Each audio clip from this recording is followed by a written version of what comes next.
सत्य वचन, अमर वचन, जीवित वचन, दिव्य वचन, सत्य वचन, अमर वचन, जीवित वचन। साई दा बामा बनी दा बामा बगरे रे सा नी रे सा नी रे सा नी रे सा नी रे सा। दिव्य वचन, सत्य वचन, अमर वचन, जीवित वचन, दिव्य वचन, दिव्य वचन।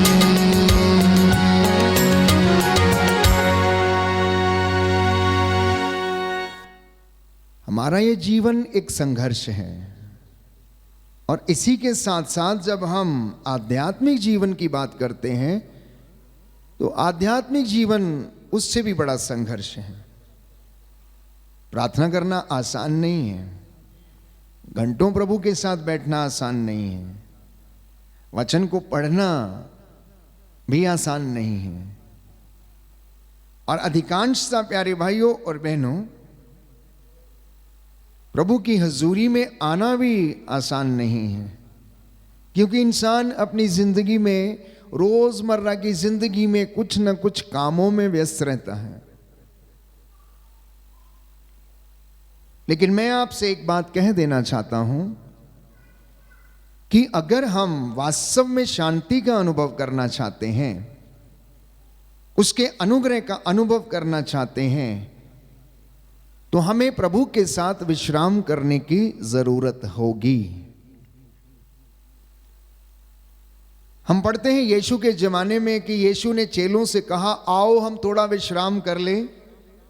दिन भर के काम हमने किए, लोगों को चंगा किया, बहुत से लोग आए, लोगों ने सिफारिशें की, सबकी मैंने प्रार्थना को सुना, अब तुम थक गए होगे। 5 रोटियों 2 मछलियों से 5000 लोगों को खिलाया, बांटते बांटते अब थक गए होगे, आओ और अब हम थोड़ा विश्राम कर लें। Resting in the Lord.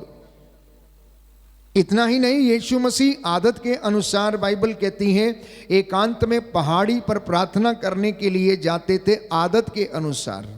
मतलब ये उनकी आदत थी, रोज की आदत, कि एकांत में जाकर वो अपने स्वर्गीय पिता को धन्यवाद दे, उलझनों के लिए, कष्टों के लिए,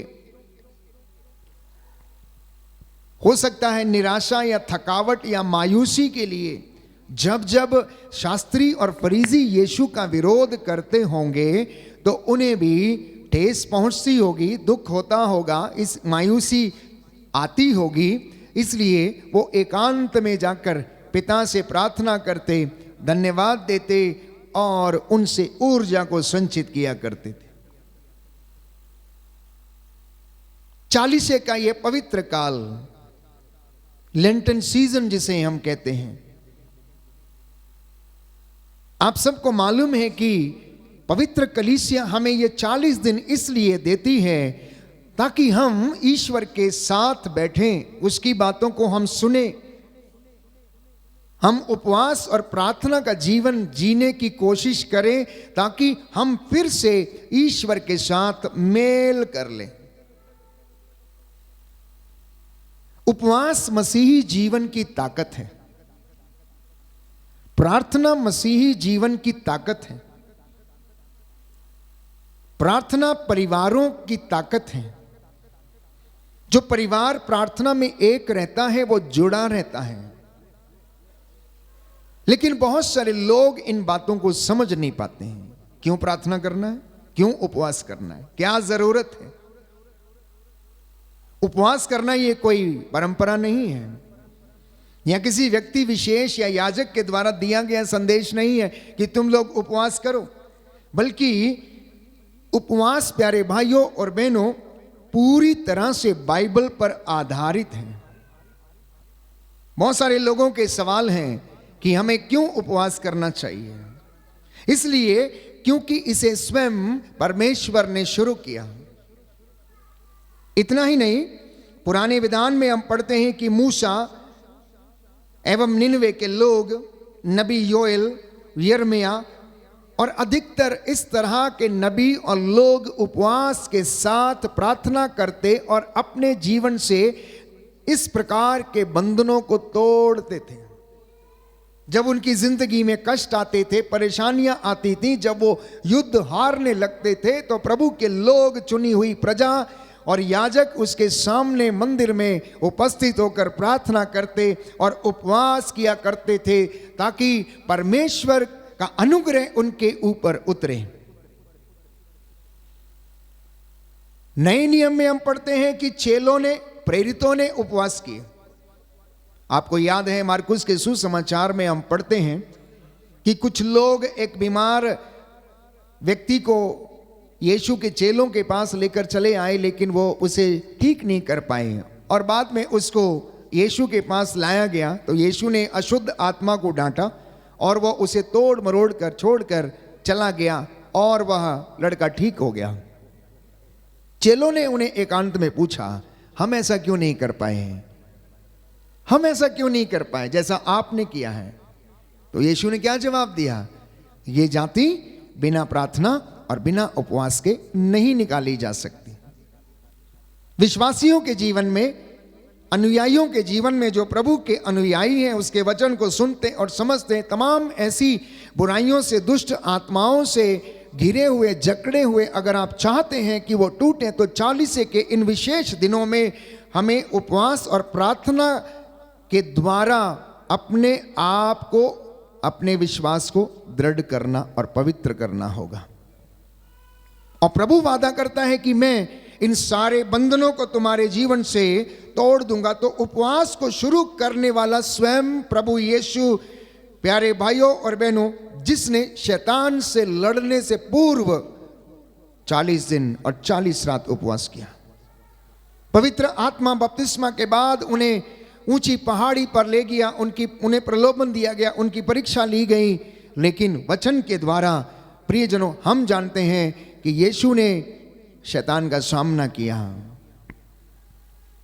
तो मैंने आपको कहा कि आध्यात्मिक जीवन एक संघर्ष है और इस संघर्ष में बने रहने के लिए हर व्यक्ति को, विश्वासी को प्रार्थना, उपवास और प्रभु के कार्यों में बने रहने की आवश्यकता है। Hallelujah, hallelujah. यीशु की स्तुति हो, की यीशु स्तुति को हो, धन्यवाद, यीशु की आराधना हो, यीशु की महिमा हो, यीशु को धन्यवाद। हे प्रभु यीशु, मैं विश्वास करता हूँ आप मुझसे बातें कर रहे हैं।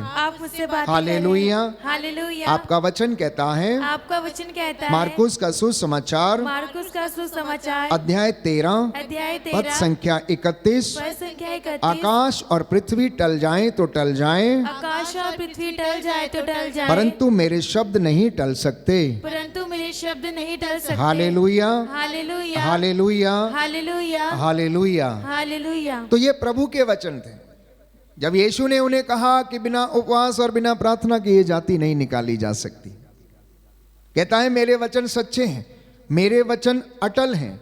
यदि तुम प्रार्थना नहीं करोगे तो तुम शैतान के बहकावे में पड़ जाओगे। इसलिए गेत्सेमनी बाग में जब वो औंधे मुंह होकर प्रार्थना कर रहे थे, उन्होंने आकर चेलों को देखा और उन्हें सोता हुआ पाया और उनसे कहा कि क्या तुम मेरे साथ थोड़ी देर भी जाग नहीं सकते? देखो मेरा शत्रु शैतान आ रहा है, जागते रहो, तुम परीक्षा की घड़ी में ना पड़ जाओ। हम में से बहुत सारे लोग, प्यारे भाइयों और बहनों, इन अंधकार की शक्तियों से लड़ने के लिए अनेक प्रकार के जतन करते हैं, लेकिन उनका होता कुछ नहीं है, उनका होता कुछ नहीं है। प्रभु यीशु हमें सिखाता है, तुम अपने आप को पवित्र करो, ईश्वर के सामने अपने आप को विनम्र बनाओ, शांति का परमेश्वर शीघ्र ही शैतान को तुम्हारे पैरों के नीचे डालकर कुचल देगा। तुम मेरा नाम लेकर कुछ भी मांगोगे वो तुम्हें दिया जाएगा। मैं तुमसे ये वादा करता हूं, ये परमेश्वर का वचन है। तो आपसे एक मैं सवाल करना चाहता हूं, 40 के इन दिनों में आपकी लेंटन सीजन की यात्रा कैसी चल रही है? आज 40 का पहला रविवार है। बुधवार से लेकर आज तक लगभग 5 दिन पूरे होने वाले हैं। प्यारे भाइयों और बहनों, क्या वास्तव में मैं और आप प्रभु के प्रति ईमानदार हैं? हमारा उपवास कैसा है? हम किस तरीके का उपवास कर रहे हैं? क्या हम अन्न का उपवास कर रहे हैं? ये वास्तव में हम सचमुच में वैसा उपवास कर रहे हैं जैसा कि परमेश्वर हमसे चाहता है, जैसा कि उसने यशाया नबी के ग्रंथ में लिखा है कि तुम लोग कहते हो कि मैं तुम्हारी प्रार्थना नहीं सुनता हूं। मैं क्यों तुम्हारी प्रार्थना को सुनूं? क्योंकि तुम इन दिनों में अपना कारोबार करते हो। एक वचन पढ़ेंगे, यशाया नबी का ग्रंथ अध्याय 58 पद संख्या 3 और उससे आगे। वे मुझसे सही निर्णय की आशा करते हैं और ईश्वर का सानिध्य चाहते हैं। वे कहते हैं हम उपवास क्यों करते हैं जब तू देखता भी नहीं, हम तपस्या क्यों करते हैं जब तू ध्यान भी नहीं देता। देखो, उपवास के दिनों में तुम अपना कारोबार करते और अपने सब मजदूरों से कठोर परिश्रम लेते हो। तुम उपवास के दिनों में लड़ाई झगड़े करते और करारे मुक्के मारते हो। तुम आजकल जो उपवास करते हो उससे स्वर्ग में तुम्हारी सुनवाई नहीं होगी। क्या मैं इस प्रकार का उपवास, ऐसी तपस्या का दिन चाहता हूं जिसमें मनुष्य सरकंडे की तरह अपना सिर झुकाए और टाट तथा राख पर लेट जाए? क्या तुम इसे उपवास और ईश्वर का सुग्राह्य दिवस कहते हो? मैं जो उपवास चाहता हूं वह इस प्रकार है, अन्याय की बेड़ियों को तोड़ना, जुए के बंधन खोलना, पद्दलितों को मुक्त करना और हर प्रकार की गुलामी समाप्त करना, अपनी रोटी भूखों के साथ खाना, बेघर दरिद्रों को अपने यहाँ ठहराना, जो नंगा है उसे पहनाना और अपने भाई से मुख नहीं मोड़ना। तब तुम्हारी ज्योति उषा की तरह फूट निकलेगी, तुम्हारा घाव शीघ्र ही भर जाएगा, तुम्हारी धार्मिकता तुम्हारे आगे आगे चलेगी और ईश्वर की महिमा तुम्हारे पीछे पीछे आती रहेगी। बोलिए आमेन, आमीन, हालेलुया, हालेलुया, हालेलुया। हालेलुया। यीशु की स्तुति हो, यीशु की यीशु स्तुति को हो, धन्यवाद, यीशु को यीशु की धन्यवाद, आराधना हो, यीशु की यीशु की आराधना हो, महिमा हो, यीशु की महिमा हो, यीशु को धन्यवाद, यीशु को धन्यवाद, हालेलुया, हालेलुया, हालेलुया। हालेलुया। तो ये है उपवास जो कि बाइबल हमसे चाहती है, जो कि प्रभु हमसे चाहता है। पवित्र बाइबल हमें बताती है अन्याय की बेड़ियों को तोड़ना, गुलामी को समाप्त करना। किस प्रकार की गुलामी? बहुत सारे इंसान अनेक प्रकार की गुलामी में हैं। अनेक प्रकार से लोग, प्यारे भाइयों और बहनों, बुराइयों में फंसे हैं, बुराइयों के गुलाम हैं। चाहे वो नशे की हो, चाहे किसी गलत रिश्ते की हो, या फिर किसी प्रकार की बेईमानी, धोखा, फरेब, झूठ, चोरी, इस तरीके से वो इन चीज़ों के गुलाम है जिससे वो आज़ाद नहीं हो पाते हो। प्रभु चाहता है कि मैं तुमसे ये कहता हूं कि तुम हर प्रकार की गुलामी को क्या करो? समाप्त करो, और तब तुम्हारी ज्योति जो है वो उषा की तरह चमकेगी। तो उपवास मसीहों की जिंदगी का आधार है। मैंने कहा मसीहों की ताकत है। हर एक उस व्यक्ति की जो अपने आप को आध्यात्म में या आध्यात्मिकता में आगे बढ़ाना चाहता है, अभिषेक में बढ़ाना चाहता है, प्रार्थना, उपवास और परहेज के द्वारा ईश्वर के वचनों पर चलते हुए वो अपनी जिंदगी में आगे बढ़ सकता है। तो उपवास के बहुत सारे फायदे हैं, जैसा कि मैंने अभी अभी आपके लिए पढ़ा। संक्षिप्त में मैं आपके साथ इन फायदों को गिनना चाहता हूं। यदि आप नबी यशाया का ग्रंथ अध्याय 58 पद संख्या 8 और उससे आगे पढ़ेंगे तो और हमें सुनने को मिलता है। सबसे पहला फायदा यह है कि आप प्रभु के दर्शन कर सकते हैं जब आप उपवास और प्रार्थना में रहते हैं, एकांत में जब जीवन व्यतीत करते हैं, उसकी प्रकाशना हम पर होगी। दूसरा, चंगाई आपको मिलेगी, ना केवल शारीरिक चंगाई। अन्न का उपवास है, अन्न के साथ साथ हमारी जो बुरी जुबान है उसका भी उपवास।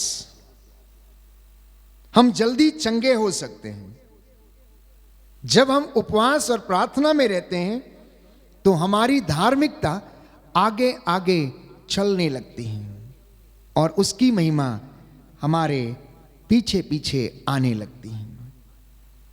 परमेश्वर का तेज और उसकी ऊर्जा, उसकी महिमा हमारी जिंदगी में हम महसूस करने लगते हैं और प्रभु हमसे बातें करता है, आपको विजन मिलने शुरू होते हैं।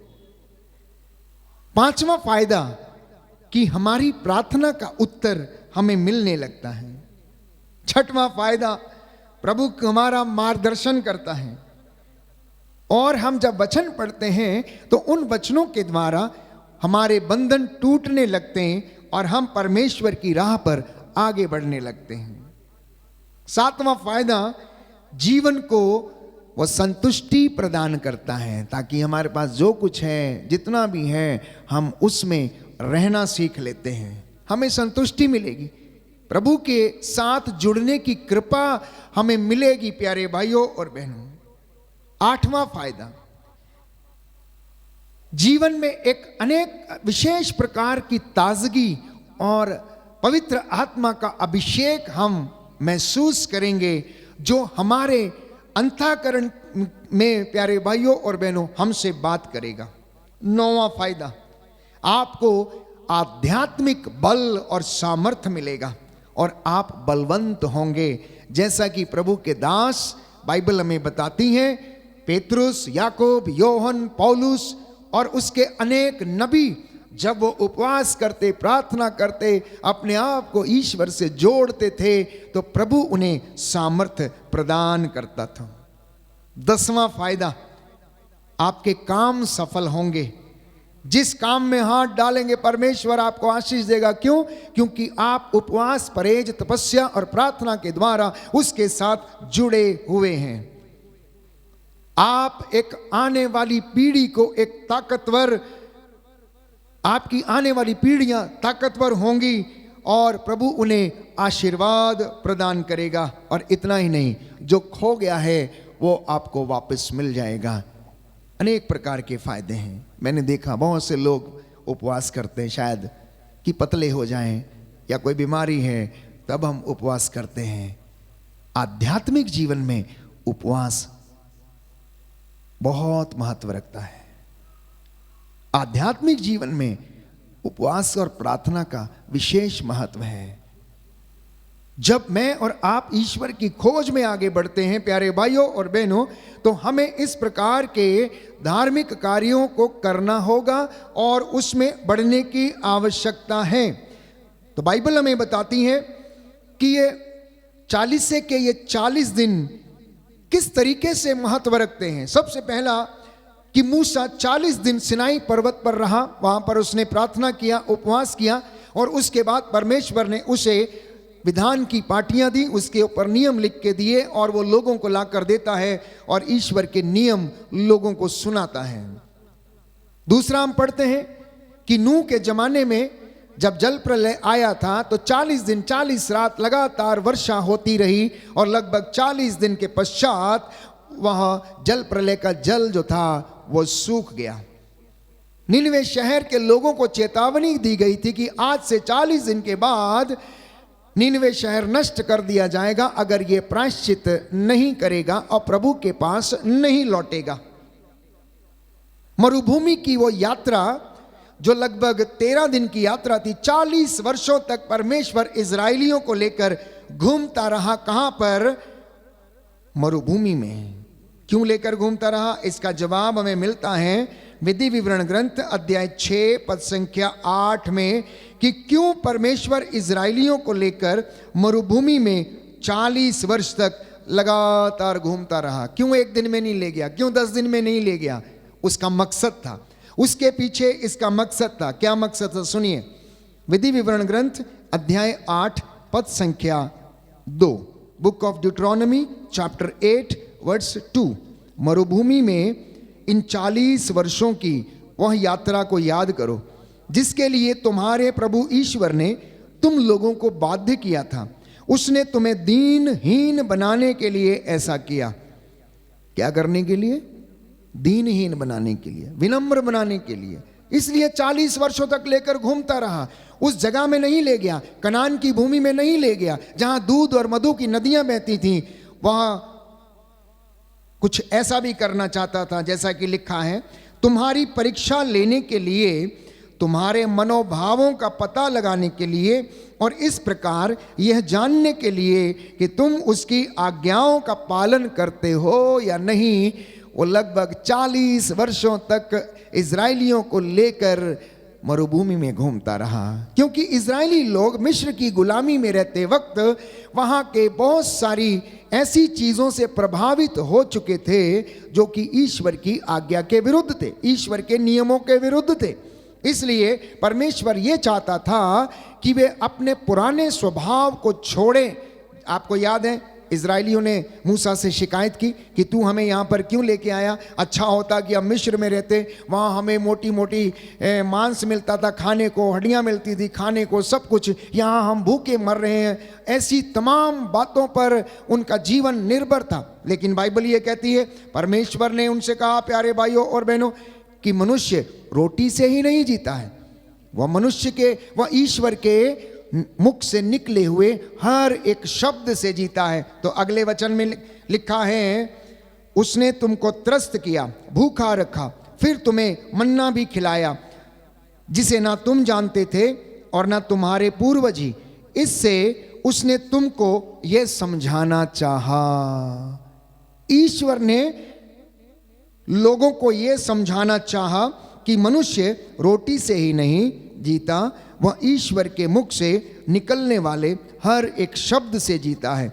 इन 40 वर्षों में ना तुम्हारे पहने हुए वस्त्र जर्जर हुए और ना तुम्हारे पांव ही सूजे। ये परमेश्वर की कृपा थी। Hallelujah, hallelujah. यीशु की स्तुति हो, यीशु की स्तुति हो, यीशु को धन्यवाद, यीशु को धन्यवाद, यीशु की आराधना हो, यीशु की आराधना यीशु हो, की महिमा हो, यीशु की महिमा यीशु हो, को धन्यवाद। यीशु को धन्यवाद। हालेलुया। हालेलुया। हे प्रभु ईश्वर, हे प्रभु ईश्वर, तेरी शिक्षा तेरी शिक्षा मुझे ज्योति प्रदान करती मुझे ज्योति प्रदान करती और मेरा पथ आलोकित करती है। और मेरा पथ आलोकित करती है। सोने से परिष्कृत, सोने से परिष्कृत, सोने की अपेक्षा सोने की अपेक्षा मुझे तेरी आज्ञाएं प्रिय हैं। मुझे तेरी आज्ञाएं प्रिय है। मैंने तेरी शिक्षा मैंने तेरी शिक्षा अपने हृदय में सुरक्षित रखी, अपने हृदय में सुरक्षित रखी, जिससे कि मैं तेरे मैं विरुद्ध पाप न करूं। तेरे विरुद्ध पाप ना करूं। Hallelujah, hallelujah, hallelujah. हालेलुया।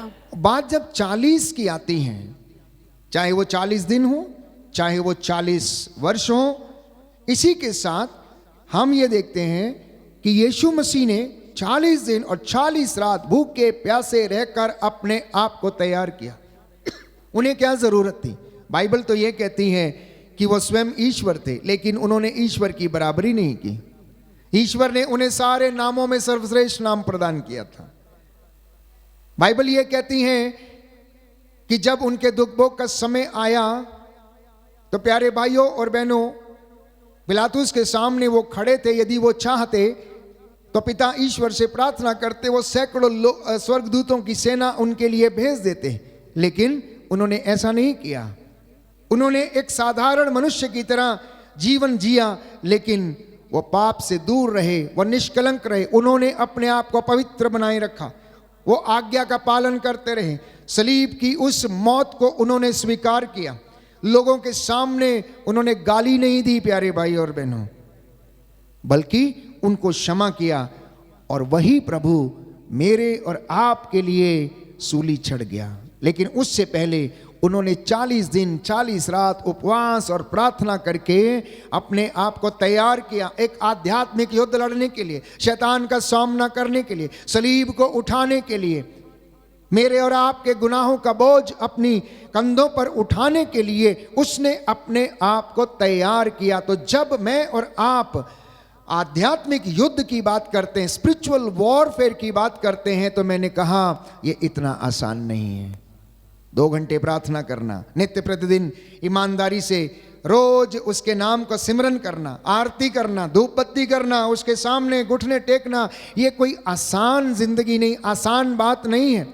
ये कृपा केवल उन लोगों को मिलती है जो बाइबल कहती है, जो उसकी दुहाई देते, जो प्रार्थना करते हैं, और वो अपने शागिर्दों को वो आशीष देता। लेकिन उसके लिए उसके अनुयायियों को तैयारी करनी अत्यंत आवश्यक है। तो यीशु ने 40 दिन तक 40 रात उपवास किया। शैतान ने परीक्षा ली। शैतान को मालूम हुआ कि अब ये भूखा है, इसलिए इसकी परीक्षा लेते हैं। उसकी सोच देखिए, उसको मालूम था कि अगर यीशु इन पत्थरों से कहेगा कि रोटी बन जा, तो ये रोटी बन जाएंगी, और अगर ये इसे खा लेगा तो मैं इसका उपवास जो है वो तोड़ सकता हूं। चूंकि शैतान को इस बात का मालूम था कि अगर यीशु ये कहे कि ये पत्थर रोटियां बन जाएं तो बन जाएंगी, इसलिए वो उनसे कहता है कि इन पत्थरों से बोल कि ये रोटियां बन जाएं और तू इसे खा ले, और तो 40 दिन की और 40 रात की भूख और प्यास है तू इसे मिटाए।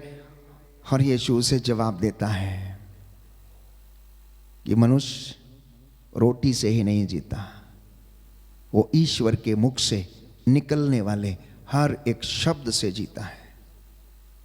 शैतान का ये वार जब नहीं चला, उसे वो मंदिर के ऊंचे टीले के ऊपर ले गया और उसे दिखाने लगा, देख ये सब कुछ मेरा है, ये पूरी दुनिया मेरी है, तू मेरी आराधना कर, मैं सब कुछ तुझे दे दूंगा। अगर आज आप इस पूरी दुनिया के ऊपर नजर दौड़ाएं और देखें कि कितना शोर शराबा, कितनी हत्या, कितना शोषण, कितनी चोरी, कितना फरेब, कितना झूठ, कितनी लूट पाट है प्यारे भाइयों और बहनों, आपस में लोग लड़ते झगड़ते, परिवारों में शांति नहीं, प्रेम नहीं, करवाने वाला कौन है? क्या ईश्वर ये चाहता है कि आप लोग लड़े? क्या ईश्वर ये चाहता है कि आपकी जीवन में कष्ट आए, दुख आए? अगर हम बाइबल की बातों पर विश्वास करते हैं तो यूहन्ना का सुसमाचार अध्याय 10 पद संख्या 10 में यीशु मसीह ने यह कहा, शैतान मारने, चुराने और नष्ट करने के लिए आया है। शैतान इस दुनिया में इसलिए आया कि लोगों को मारे, उनको चुराए, उनको नष्ट करे, लेकिन मैं इसलिए आया हूं, कहता है, तुमको जीवन मिले, तुम उन्नति प्राप्त करो, तुम प्रेम में रहो, तुम शांति में रहो, पवित्रता में रहो। कहता मैं इसलिए आया हूं कि तुम जीवन प्राप्त करो, और जो मुझ में विश्वास करता है उसे अनंत जीवन प्राप्त है। तो यीशु ने शैतान को झिड़का और उससे कहा कि लिखा है कि तू अपने ईश्वर की आराधना कर, उसको छोड़ और किसी दूसरे व्यक्ति की आराधना मत कर। प्यारे भाइयों और बहनों, जब प्रभु यीशु ने अपने आप को इस तरह से परमेश्वर के साथ रहकर तैयार किया, उस ऊर्जा को हासिल किया, तो वो शैतान के साथ लड़ने में वो समर्थ हो गए और उन्होंने उसको हराया। इतना ही नहीं, बाइबल कहती है कि एलिया वो माउंट पहाड़ी के ऊपर, होरेब पर्वत के ऊपर जब वहां पर था, राजाओं के पहले ग्रंथ अध्याय 19 पद संख्या 8 में हम पढ़ते हैं, तो वहां पर वो बहुत दिन वहीं पर रहा और उसने वहां पर प्रार्थना किया और परमेश्वर उसे आशीष देता रहा। इतना ही नहीं, अब आप पूछेंगे कि ये करने की आवश्यकता क्या है, प्रार्थना की आवश्यकता क्या है, उपवास की आवश्यकता क्या है? तो संत पौलुस हमें याद दिलाता है कि इसकी आवश्यकता इसलिए है ताकि मैं और आप अपनी पवित्रता के लिए मेहनत करें। कुरिन्थियों का दूसरा पत्र अध्याय 7 पद संख्या 1 कि तुम पवित्रता के लिए मेहनत करते रहो। उपवास करना, प्रार्थना करना, धर्म के काम करना, सेवा करना, गरीबों की सहायता करना, बीमार लोगों से मेल करना, बंदियों के साथ मुलाकात करना, सांत्वना देना और ऐसे तमाम लोगों की सेवा करना, ये परमेश्वर की आज्ञा है प्यारे भाइयों और बहनों, ताकि मैं और आप अपने पापों का प्रायश्चित कर सके। अपने पापों का प्रायश्चित करके हम परमेश्वर के पास लौट कर चले आए, तभी हमारी ये 40 दिनों की तपस्या जो है वो सफल होगी, अन्यथा ये केवल और केवल एक दिखावा मात्र हो जाएगी। सर्वश्रेष्ठ उपवास के विषय में यीशु ने स्वयं कहा, जब तुम उपवास करते हो अपना मुंह धो लो, सिर को ऊपर तेल लगाओ, लोगों को दिखाने के लिए नहीं, लोगों को ये ना पता चले कि तुम उपवास कर रहे हो। केवल तुम्हारा पिता जो स्वर्ग में रहता है, ईश्वर, उसको पता होना चाहिए कि तुमने आज उपवास किया और अपनी रोटी आपने भूखे के साथ बांटी है। आप जिस अन्न का उपवास करते हैं उस अन्न को आपके घर में रहने का अधिकार नहीं, वो अन्न किसी गरीब के मुख का निवाला बनना चाहिए। जिसको भोजन नहीं है।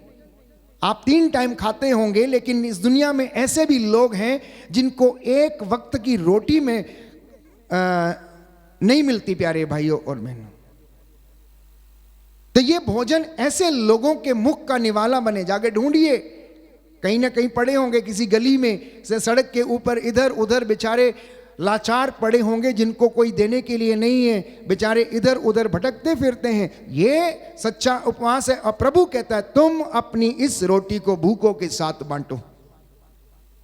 तो सच्चा उपवास प्रभु कहता है प्रार्थना के विषय में जागते रहो, निरंतर प्रार्थना करते रहो। जब तुम प्रार्थना करते हो, उपवास करते हो, अपना कमरा बंद कर लो, किवाड़ बंद कर लो और वहां पर तुम इस प्रकार प्रार्थना किया करो, ऐ हमारे बाप तू जो आसमान पर है, तेरा नाम पाक माना जाए, तेरी बादशाहत आए, तेरा नाम जो स्वर्ग में है वैसे पृथ्वी पर तेरी मर्जी पूरी हो, जैसी मर्जी तेरी स्वर्ग में पूरी होती है। हमारे रोजीने की रोटी तू आज हमें दे, हमें हमारे गुनाहों को माफ कर जैसे हम दूसरों के गुनाहों को माफ करते हैं, और हमें बुराई में न पड़ने दे, प्रलोभन में न पड़ने दे, परंतु हमें हर बुराई से हमें बचा। इस तरीके तुम प्रार्थना किया करो। ये उस सर्वश्रेष्ठ प्रार्थना के अंग हैं जिसे हम रोज दोहराते हैं। हो सकता है आप दिन में 2 या 3 या 4 बार दोहराते होंगे, हे हमारे पिता प्रार्थना। प्रभु से कहना हमें आजमाइश में न पड़ने दे, हमें बुराई से बचा, क्योंकि सब कुछ तेरा है। तू अल्फा है, आदि है, अंत है, ओमेगा है।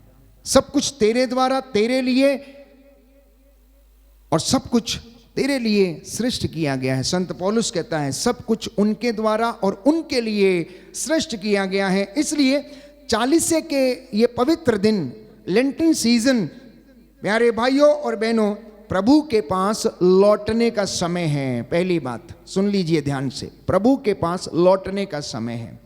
दूसरा, ये तपस्या करने का समय है। तीसरा, ये प्रायश्चित का समय है। चौथा, दान पुण्य करने का समय है। पांचवा, बुराई से परहेज करने का समय है। छठवां, अपने आप को नया बनाने का समय है। सातवां, अपने जीवन से बुराई का खतना करने का समय है। मतलब बुरे विचारों को आप अलग कीजिए और नए बन जाइए।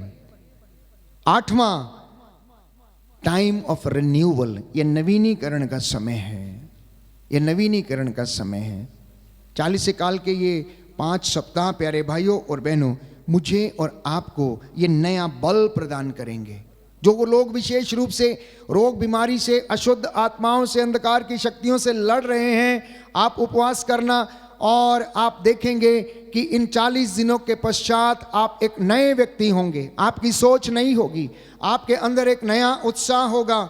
इसलिए प्रार्थना करना, अनेक प्रकार की बुराई और बंधनों को तोड़कर प्रभु हमें आजाद करें, इस तरह से प्रार्थना करना। हमारे हृदय, मन, शरीर को विभिन्न प्रकार की बुराइयों से प्रभु आजाद करना चाहता है। आपके परिवार को इन बुराइयों से आजाद करना चाहता है। आप अपने को पूरी तरह से परमेश्वर के अधीन कीजिए। ये समय है, अधिकार लेने दें ईश्वर को, अपने परिवार पर, अपने जीवन पर अधिकार लेने दें। वो आपको बताएगा। कई लोग जो भटके हैं, जीवन में कंफ्यूज हैं कि whether lord will guide them और नॉट, ईश्वर उनका मार्गदर्शन करेगा या नहीं, तो वो अवश्य करेगा। बाइबल ही कहती है जब तुम मुझे पुकारोगे, मेरी पुकार को सुनोगे, मैं तुम्हारी पुकार को सुनूंगा और तुम्हें उत्तर दूंगा। यीशु आपको आजाद करना चाहता है, आपको स्वतंत्र करना चाहता है, हर एक प्रकार की गुलामी से आपको आजाद करना चाहता है, आपकी पीड़ा से आपको आजाद करना चाहता है, आपके कष्ट, आपकी परेशानी और चिंता से, व्यक्तिगत दुखों से, आर्थिक तंगियों से वो आपको आजाद करना चाहता है, बशर्ते कि आप उसके वचन को सुने। और इन 40 दिनों में विशेष रूप से परहेज, तपस्या और प्रार्थना के द्वारा अपना जीवन आप पवित्र बनाएं और प्रभु की आशीष मांगें। कुछ क्षणों के लिए अपनी आंखों को बंद करें, मौन हो जाएं, अपने आप को परमेश्वर से जोड़ें। जो वचन हमने सुना है प्रभु उसके द्वारा हमें आशीष प्रदान करें और एक अच्छा उपवास आप करें। विशेष रूप से इन 40 के दिनों में जैसा कि परमेश्वर हमसे चाहता है। ये 40 दिन बहुत महत्वपूर्ण है। एक ऐसी अवधि है जब परमेश्वर हमारे मनोभावों को टेस्ट करता है, हमारी जिंदगियों को झांक कर देखता है, हमारे आध्यात्मिक जीवन में वो उन्नति हमें प्रदान करता। ये अनुग्रह का समय है। This is a time of grace which flows in your families, which flows in your own life. आइए हम प्रार्थना करें, प्रभु हमारे इन बंधनों को तोड़े और हमें आशीष प्रदान करे। मेरा और आपका घर उसके अनुग्रह में सदा सर्वदा बना रहे। हम प्रार्थना करें कि प्रभु हमारे घर को तू स्वर्ग बना दे और हमें आशीष प्रदान कर, जिससे कि मेरा पूरा घराना तेरी सेवा कर सके। आज का ये पवित्र दिन विश्राम दिवस है। बाइबल में बताती है, हमने पढ़ा कि उपवास के दिनों में विशेष रूप से विश्राम दिवस को आप पवित्र रखें। प्रभु का वचन सुनकर उस पर चलें। आमीन।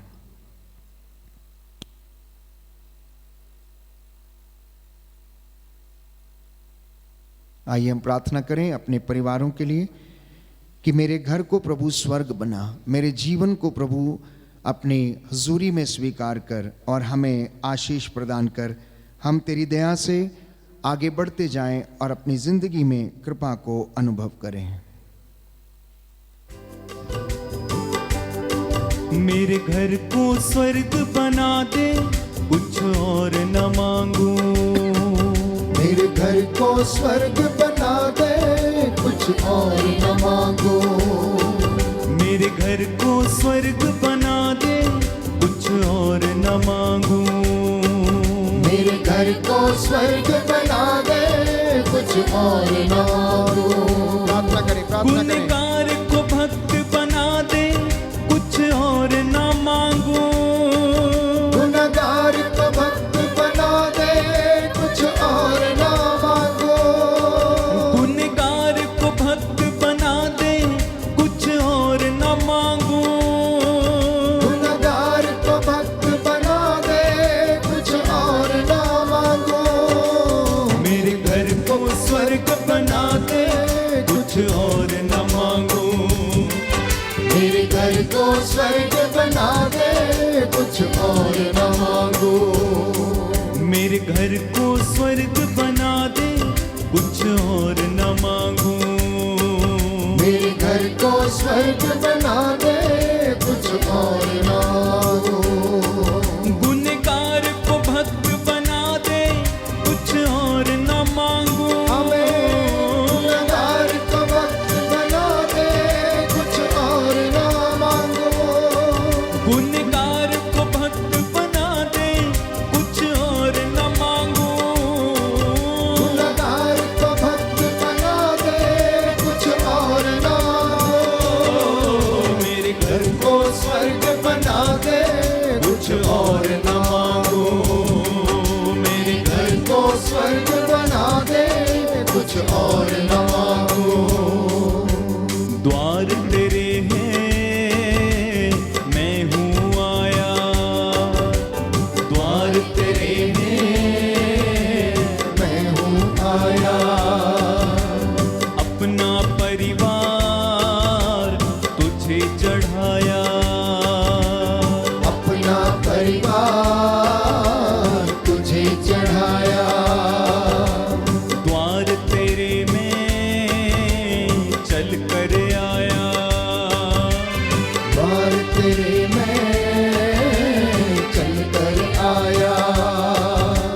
अपना परिवार तुझे चढ़ाया। अपना परिवार तुझे चढ़ाया। तू पाम लहू से धो दे, कुछ और न मांगू। तू पाप लहू से धो दे, कुछ और न मांगो। हमें अपने लहू से धो दे, कुछ और न मांगू। हमें अपने लहू से धो दे, कुछ और न मांगो।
मेरे घर को स्वर्ग बना दे, कुछ और न मांगो।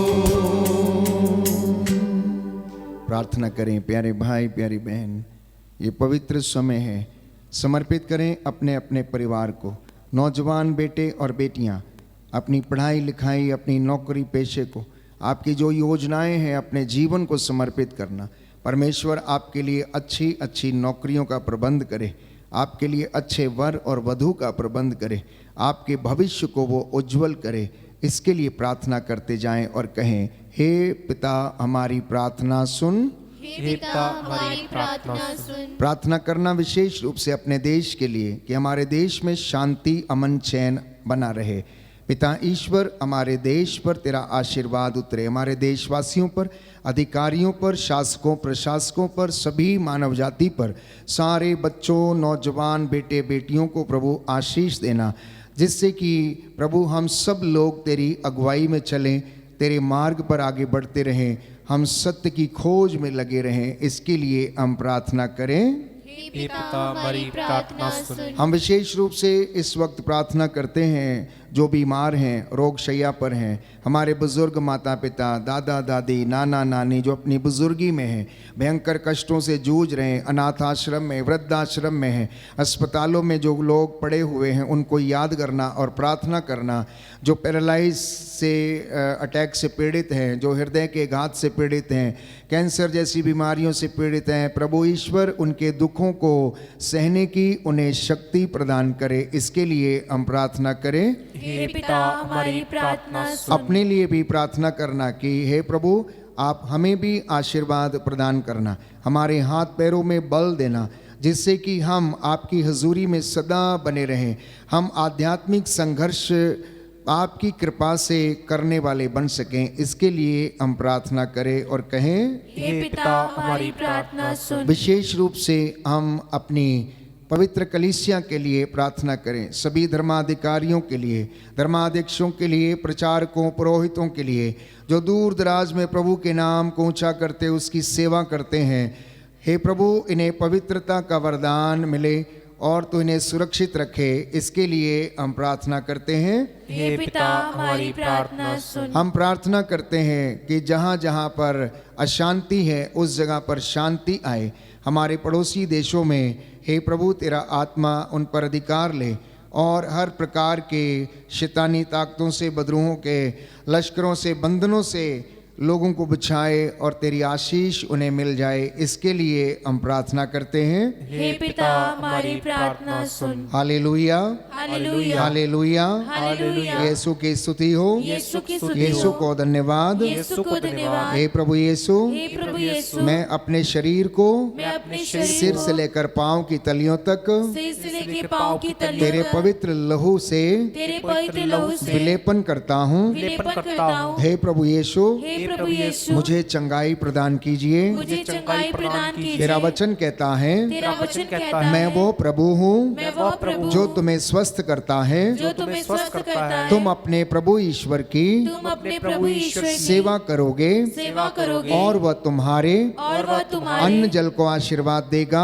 अन्य जल को आशीर्वाद देगा। और मैं तुमसे और मैं तुमसे बीमारियां दूर रखूंगा। बीमारियां दूर रखूंगा। हे प्रभु ईश्वर, हे प्रभु ईश्वर, मुझे चंगा कर मुझे चंगा तो कर मैं चंगा हो जाऊंगा। कि मैं चंगा हो जाऊंगा। मुझे स्वस्थ कर मुझे स्वस्थ कर तो मैं स्वस्थ हो जाऊंगा। तो मैं स्वस्थ हो जाऊंगा। तेरा वचन कहता है, तेरा वचन कहता है, प्रभु उसे उसे रोग शैया पर रोग शैया पर सांत्वना देता है सांत्वना और देता उसका बिस्तर बदलता है। है और उसका बिस्तर बदलता प्रभु है। मुझ पर दया कर, प्रभु मुझ पर दया मुझे कर, चंगा कर, मुझे चंगा कर, क्योंकि मैंने तेरे विरुद्ध क्योंकि मैंने तेरे पाप विरुद्ध किया है। पाप किया है। Hallelujah, hallelujah, hallelujah. हालेलुया। आप में से बहुत सारे लोग शायद महसूस कर रहे होंगे कि प्रभु ने आपसे बातें किया हैं, प्रभु ने आपके हृदयों को टटोला है। अपने अंतःकरण की जांच करना, परमेश्वर को उतना बड़ा देखना जितना बड़ा वो है, उससे वादे करना, उसकी सेवा करने के लिए तत्पर रहना। प्रभु आपको आशीर्वाद देगा और आपके घराने को, आपके बाल बच्चों को, आपके नाती पोतों को, आने वाली पीढ़ियों को भी वो आशीष प्रदान करेगा। उसका वचन कहता है, मैं तुम्हारे सामने भलाई और बुराई दोनों रखता हूँ, जीवन और मृत्यु दोनों रखता हूँ, तुम जिसे चाहते हो उसे चुन लो। यह पवित्र समय है प्रभु से वादा करने का कि मैं आपके नाम पर सारी सेवा और भलाई को मैं चुनता हूँ और आपके नाम पर मैं आगे बढ़ूँगा, मैं लोगों की सेवा करूँगा, आपकी सेवा करूँगा। प्रभु से वादा करते जाना और प्रार्थना करना कि प्रभु मुझे छू और चंगा कर, मैं तेरे सामने नतमस्तक हूँ। जो इस वक्त बीमार हैं मैं प्रार्थना करूँगा, विशेष रूप से जो रोग शैया पर हैं उनके लिए, और जो असाध्य रोगों से पीड़ित हैं, लाइलाज बीमारियों से पीड़ित हैं, जिनके घरों में तंगी है, मुसीबत है, समर्पित करना अपने परिवारों को। प्रभु हौसला देता है, तरस खाने वाला परमेश्वर है, हमारी ज़िंदगियों को आशीष देता है, मफलूसों को बहाल करता है और रोगियों को चंगा करता है। जो उसके पास आते हैं उनकी प्रार्थना को वो सुनता और कबूल करता और आशीष प्रदान करता है। इसलिए घुटना टेकें, मैं आपके लिए प्रार्थना करूंगा और प्रभु आपको आशीष प्रदान करे। आपकी मन्नतों को प्रभु के सामने रखना, उसकी दया और उसकी करुणा इस वेदी से आपके घरों की ओर बह रही है, वो आपको आशीष प्रदान करे।